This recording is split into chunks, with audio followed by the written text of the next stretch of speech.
தான்டா சாப்பிடுறது உங்கண்டே மலத்தை எடுத்து தின்றேன் காதல் காய்ச்சோட நான் காண இருந்த அம்மாவனே வெள்ள போட்டுதான் பிடிப்பேன் கொத்த கொத்த 1-1 அது இந்த நாயா யாழ்ப்பாணம் பா நீங்க எல்லாம் பொறுக்கத்தை வச்சு வித்து பிழைக்கிற வருமானம் போயிட்டுடா உங்களாப்பா ஓயிலும் படிக்காம இவ்வளவு பெரிய பணக்காரர் வந்து நீங்க எல்லாம் தமிழ்ல துரோகிமான் ஆமான்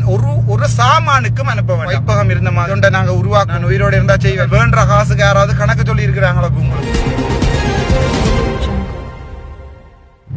என்னோட முக்கியமான விஷயம் நேற்று வன்னி மைந்தன் அண்ணாண்ட லைவ்ல ஏதோ ஒரு பிரச்சனை நடந்தது கேள்விப்பட்டிருக்கேன் இன்றைக்கு தான் அண்ணாவோட கதைச்சு நான் என்னென்றால் ராமநாதன் ரவுராமையும் ராமநாதன் அர்ச்சுனாவும் வந்து கலர்லையும் உடம்புலையும் தான் வித்தியாசமே ஒழிய கொள்கையில் இருந்து எல்லாமே ஒன்றுதான் அதை அண்ணா வந்து உடையார்நாட்டு புதுக்குடியிருப்பில் வந்து பொறுப்பாளராக இருக்க வேலை செய்தவனுக்கு தெரியும் அதே மாதிரி ராமநாதன் அர்ச்சனாவை உங்களுக்கு இப்போ தெரிஞ்சிருக்கும் அந்த வன்னி மைந்தன் லைவ்ல வந்து 1-2 பொறுக்கியல் சொல்லியிருக்கணும் அண்ணா வந்து காட்டி கொடுத்து தான் வெளியால் வந்தவன் அடே எனக்கு கேட்குற என்ன ஆசைண்டா நீங்க சோறு தான்டா சாப்பிட்றீங்க அல்லது உங்கண்டே மலத்தை எடுத்து தின்றீங்களான்னு எனக்கு ஒரு பெரிய டவுட் ஏனென்றால் அடே ராமநாதன் ரவுராமன் என்றது வந்து ஒரு காலத்துல பிள்ளைன்னு சொல்லி வயரால் அடி வேண்டினால் வந்துடாதுக்கு கட்டமைப்பிலேயே பிள்ளைன்னு சொல்லி வயரால் அடி வேண்டினால் காலில் அதையும் தவிர இன்னும் ஒரு விஷயமோட நான் சொல்ல விரும்ப மாட்டேன்னு சொன்னதால அப்பாவையும் அண்ணாவையும் பிடிச்சி 3 மாதம் ஜெயிலில் போட்டிருந்தவன் பெரியப்பாண்ட மகன் போய் அப்போ என்னையும் போடுங்கோன்னு சொன்ன பிறகுதான் அவன் உளவுத்துறையில் இருந்தவன் என்னையும் போடுங்கோன்னு சொன்னா தலைவருக்கு சொன்னா பிறகுதான் இவன் 3 பேரையும் வடிய விட்டவ அதையும் வடிவா சொல்றேன் நாங்கள் அங்க அப்பாவே ஆர்பல விட்டாலும் திருப்பி கதைக்கிறார்கள் உங்களுக்கு அது தெரியாட்டு நான் ஒன்றும் செய்யலாது அதையும் விட சிறந்த காவல்துறை அதிகாரி என்று தேசிய தலைவரால விருது வாங்கின இந்த அண்ணா மட்டும்தான் அதாவது பொறுக்கிலுக்கு சொல்றேன் ஆனா தெரியாம ஒரு வழக்க நெறிப்படுத்துறது எப்படின்னு தெரியாம அப்பாட்ட சவுக்கால வேண்டின நாயல் எந்த அப்பால அடே இந்த அப்பாவையும் இந்த அண்ணாவையும் கதைக்கிறதுக்கு ஒரு பக்கில்லையேடா உனக்கு ஆனா இந்த காதல் காய்ச்சோட நான் காண இருந்த அம்மாவனே வெள்ள போட்டுதான் பிடிப்பேன் நீ எந்த நாட்டில் ஒளிஞ்சிருந்தான் கொத்த 1-1 அது இந்த நாயா இருந்தாலும் அந்த டிக்டாக்ல வந்துதான் இந்த கதையை சொல்லலாம் ஏனண்டா டிக்டாக்ல தான் கள்ள ஐடியில வரலாம் வந்து கதைக்கலாம் துணிஞ்சவன் முடிஞ்சா யாழ்ப்பாணம் வா வந்து நேரவா சரிதானே அடே நீங்க எல்லாம் பொறுக்கியல் உங்கள்ட வருமானம் பிசைடு இப்ப உங்களுக்கு என்ன செய்யலாம் உண்டியல் வைக்கலாது ஒவ்வொரு கடையல் வழிய போய் உண்டியல் வைக்கலாம் உங்களுக்கு ரெண்டாவது உங்களோட வருமானம் இப்ப இயக்கத்தை வச்சு வித்து பிழைக்கிற வருமானம் போயிட்டுடா உங்களுக்கு இப்ப உங்களுக்கு இயக்கம் அப்படி இயக்கம் இப்படி இயக்கத்துக்கு அது கொடுக்குறோம் இயக்கத்துக்கு இது கொடுக்குறோம்னு சொல்லி காசு சேர்க்கலாது எங்கண்ட ஆக்கள்கிட்ட இனியும் ஒரு இனத்தமிழன் வந்து இனியும் ஒரு தமிழனா இருந்து உங்கள்ட்ட காசு சேர்த்து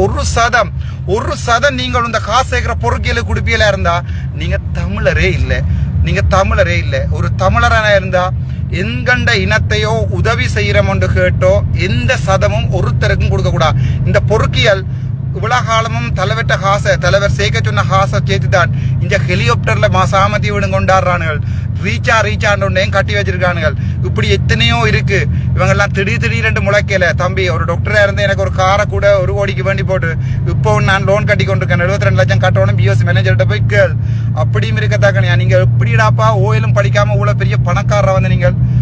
துரோகிகள் நீங்கெல்லாம் தமிழ்ன்றது துரோகிகள் என்ன உங்களை துரோகிகள் போடுறதுக்கு அண்ணன் இல்லை ஆனா ஒரு காலத்துல உங்களுக்கு அங்கங்க கடவுளால விழும் அதை மட்டும் ஞாபகம் கொடுங்க தமிழனுக்குரிய ஒரு அன்பான வேண்டுகோள் தயவு செய்த பயிரவனும் எனக்கும் காசு அனுப்ப வேண்டாம் ஒருத்தருக்கும் காசு அனுப்ப வேண்டாம் இது நீங்கள் இந்த சீமான் ஆமான் ஒரு சாமானுக்கும் அனுப்ப வேண்டாம் சரிதானே நீங்கள் சேர்த்த காசு நீங்க குளிர்க்க பல்லடிச்ச காசு குளிர்க்க பல்லுக்கு விரைச்ச காசு ஒரு இன உணர்வோட ஒருத்தருக்கும் அனுப்ப வேண்டாம் ஒரு காலத்துல கட்டி அமைப்போம் அதுக்குரிய தேசிய நிதி என்று சொல்லி ஏற்கனவே வைப்பகம் இருந்த மாதிரி திருப்பி ஒரு இதொண்ட நாங்க உருவாக்குவோம் அங்க நேரடியா நீங்க கொடுக்கலாம் அங்க இருந்து எந்த வைத்தியசாலைக்கு எவ்வளவு கொடுக்கப்பட்டது எந்த ஹாஸ்பிட்டலுக்கு எந்த ஸ்கூலுக்கு எவ்வளவு கொடுக்கப்பட்டது எத்தனை வீடுகள் கட்டி கொடுக்கப்பட்டது எவ்வளவு பாதை போடப்பட்டது அதுக்குரிய ப்ரொஜெக்ட் என்ன கோஸ்ட் என்ன அதுக்கு வந்த டிலேக்கு வந்த காரணங்கள் என்ன சகலதும் நான் செய்வேன் நான் உயிரோடு இருந்தா செய்வேன் ஆனால் தயவு செய்து உங்களோட புண்ணியம் கிடைக்கும் 1% எனக்கும் அனுப்ப வேண்டாம் ஒருத்தரும் கொடுக்க வேண்டாம் காசு கேட்டு வாராக்கல நீங்கள் ஒழுங்கான ஆம்பளைண்டா எடுத்துக்கொண்டே வச்சு கொஞ்சம் வனுகள் நீங்கள் கொடுக்குற காசுல இண்ட வரைக்கும் சிறிதரனா இருக்கட்டும் எனக்கு என் நண்பன் சொல்லிக்கான ஒருத்தனை பேரும் சொல்லி கயக்காது என்று சீனாமயிரன் அதை நான் ஒருத்தருடைய கயக்கல இண்ட வரைக்கும் இவங்க வேண்ட காசுக்கு யாராவது கணக்கு சொல்லி இருக்கிறாங்களா உங்களுக்கு?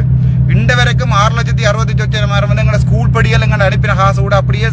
இன்ஜினியர் சஞ்சுவன்கிட்ட இருக்கு. இந்த வரைக்கும் நான் அதை வேண்டே இல்லை. அப்ப இந்த சஞ்சுவன் அடிச்சு கேட்டுக்க அந்த காசு என்ன செய்யறது, வழக்கு தாரதாட்டு. நான் சொன்னேன் இல்ல சஞ்சுதன் பாரதி வினோட சொல்லிக்கேன், இல்ல அனுப்பினவனுக்கு ரிட்டர்ன் பண்ணு. அது நாங்கள் எப்படி கேட்டு வேண்டி நாங்கள் சாவச்சேரி ஆதார வைத்தியசாலையில முன் பில்டிங்குக்கு பெயிண்ட் அடிக்கிறதுக்கு 16 லட்சம் தேவைப்படுது. அதை காசை வந்து நான் எங்கள்ட குரூப் வாட்ஸ்அப் குரூப்ல போட்டு எங்கள்ட ஸ்கூல் வாட்ஸ்அப் குரூப்ல போட்டு அவங்க ஒவ்வொருத்தரும் எனக்கு அனுப்பின காசு. அது நான் வேண்டியில சஞ்சுதன் தான் வேண்டினவன். அவனும் வெளிநாள் இருக்கான். 6,68,000. அதுல ஒரு அண்ணா ஒரு ஆள் எனக்கு அனுப்ப பர்சனலா எனக்கு தம்பி உனக்கு தேவைக்கு என்று அனுப்பின காசை கூட நான் இல்லைன்னா அதுக்கு போடுங்கன்னு சொல்லி அதுக்கு போட்டு வச்சிருக்கேன். அதாண்டா ராமநான் அர்ச்சுனா. ராமநான் ரவுராமனையும் ராமநான் அர்ச்சுனாவையும் பற்றி சொல்றதுக்கு என்னுடைய மெலங்களை கூட உங்களை சாப்பிட்றதுக்கு நான் ரெடியா இல்லை. எப்படி வசதி. Thank you so much doctor Ramanathan Archuna, base hospital MS Chavakachcheri.